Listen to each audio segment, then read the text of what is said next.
बोंबील करते तेलातला मस्तपैकी. तुम्ही थोडासा करून बघा. फोडणी देते आता. हा बोंबील घेतला, पाण्यात टाकून घेतला, कांदा घेतला, कढीपत्ता, मिरची आणि हा लसूण घेतला. लसूण घेतला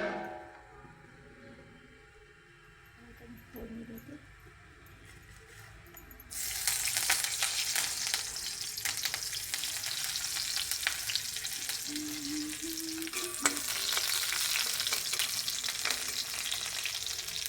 मस्त लाल होऊन द्यायचं आपल्याला. कांदा टाकून मस्तपैकी लाल होऊन द्यायचं थोडासा. आणि आपल्याला बोंबील, सुक्का बोंबील फ्राय करायचा तोंडी लावण्यासाठी. साधा सिंपल आहे, खूप छान लागते. डाळीबरोबर भाकरीसोबत तोंडी लावायला, चपातीसोबत खाऊ शकता, वरण भातावर तोंडी लावायला खाऊ शकता. असं करून बघा तुम्ही, खूप छान लागते.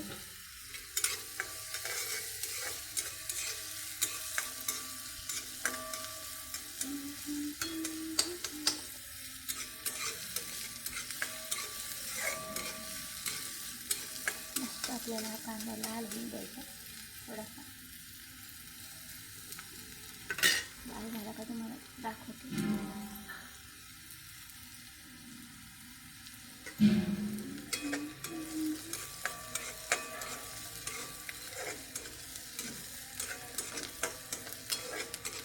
कसा वाटला माझा बोंबील नक्की सांगा मला कमेंटमध्ये.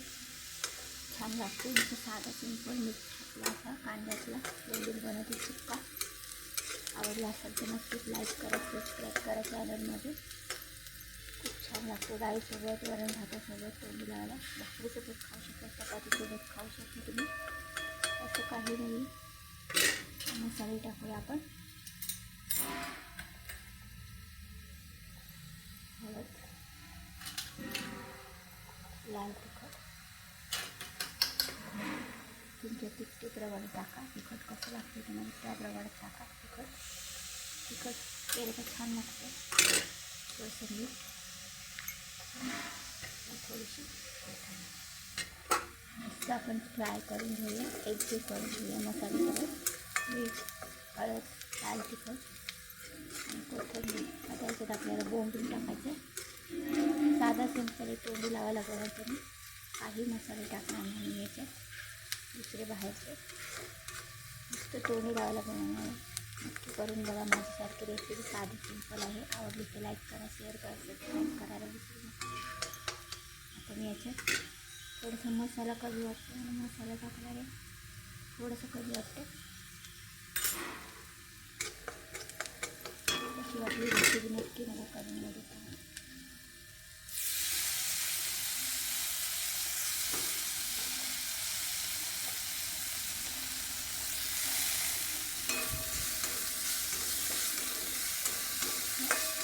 छान झालं आपल्यामध्ये.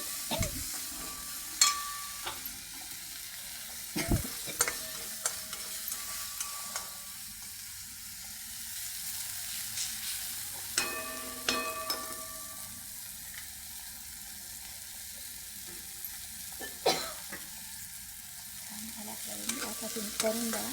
असा वाटला नक्की कमेंटमध्ये सांगा मला. थोडं आपण झाकण मारूया. थोडंसं पाणी शिंपल्या शेवटचं घालायला. वाफ झाली करून, वाफून झाली.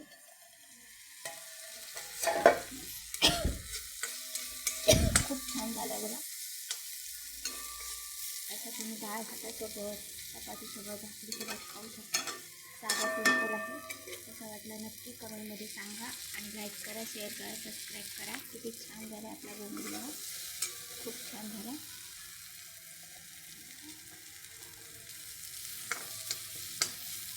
जास्त कोणी खात नाही. ते 1-2 माणसाला तुम्ही बनवला. हा खूप होतो, थोडा घेतला तरी. कसं वाटली माझी रेसिपी नक्की कमेंटमध्ये सांगा. आवडली तर लाईक करा, शेअर करा, सबस्क्राईब करा. वरण भातासोबत खा, चपातीसोबत खा, भाकरीसोबत खा. खूप छान लागते भाजी. खूप मस्त लागते. खूपच छान. वरण भातासोबत एक नंबर लागते तोंडी लावायला. कडक झाला आहे असं आपला. खूप छान लागते. आता करून बघा तुम्ही आणि मला कमेंटमध्ये नक्की सांगा तुम्हाला आवडली का नाही रेसिपी. नवीन असेल तर चॅनल सबस्क्राईब करा. तुम्हाला आवडली असते तर लाईक करा. किती छान दिसते कलर. भेटूया पुढच्या रेसिपीमध्ये. बाय.